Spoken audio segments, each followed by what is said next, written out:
The Parkersburg Tree Commission held an Arbor Day tree planting celebration and planted 52 trees across the parks in the city. According to Wendy Tuck, a member of the Tree Commission, the trees being planted are part of a grant awarded to the commission by the West Virginia Division of Forestry.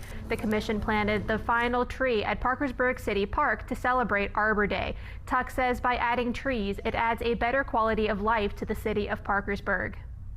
People have always loved their trees for community, for beauty, for just the aesthetics, but also the practical shade and the mental health, you know, the comfort and the quiet of a tree. They're just beautiful. Tuck says having the trees can be a very restful and comforting thing to have in the parks. The commission wants to do their best to take care of them.